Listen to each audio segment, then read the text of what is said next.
I almost smacked all the teeth out of my mouth one day walking to the sink because I got 2 strides away from the sink and one of those pains came and my legs collapsed and I went falling toward the counter and grabbed the counter before I smacked my teeth on it. But it was things like that where how can I find a job where I'm not going to be a risk to everyone around me and myself? So the casino, there was a casino that had just been built, and I put in for the surveillance department, and I didn't know anything about casinos or casino games or anything, but I put in for the job and I interviewed for it. I ended up getting the job, but the surveillance guys are watching all the cameras and they're in their own room in their own building. They're outside of the casino. So I could kind of sit, stand, walk, do whatever I wanted inside the room as long as I'm watching cameras. So it was ideal for the situation. I didn't really have to lift anything, controlling, typing and controlling a joystick. So that's what it was Christmas, just a couple days before Christmas was the first day I worked, or I'm sorry, it was a couple days after Christmas was the first day that I started working for that casino, because I was in the hiring process the week of Christmas, and then it was, I think, December 29th of 2011, I finally got employed again. So we went from the beginning of June until the very end of December with absolutely no consistent salary coming in.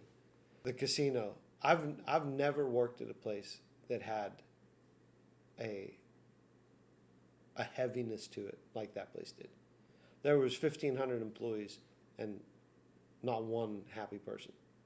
Everyone was miserable. And some of them were making great money, but you could see it, you could feel it. So it was depressing to be there. And whether you can understand it or not, I had to see all the worst things that the world has to offer happen. Some people think it's all about jackpots and money flowing everywhere.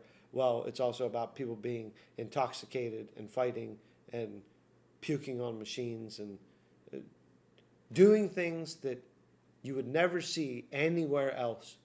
And then when they happen, not only do we see them, but then I have to make a video and then verify the video. So I have to watch the thing happen at least 3 times and write a report on it. And so there was this, in that time, it was like the devil, when it says that he comes to steal, kill, and destroy, steal your joy. But the destruction, he'll try and bring it however he can. And that job, you have to mistrust everyone. Your whole job is to trust no one, even the employees.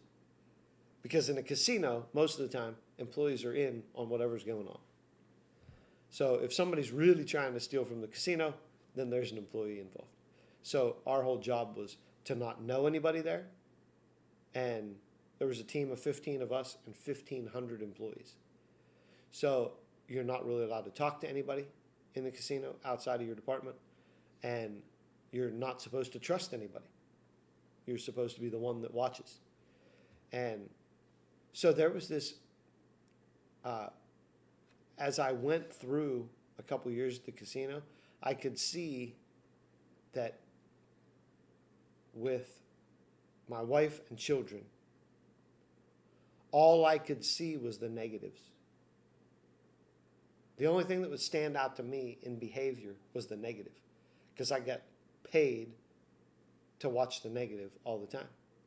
And so that started affecting me, and I could see it.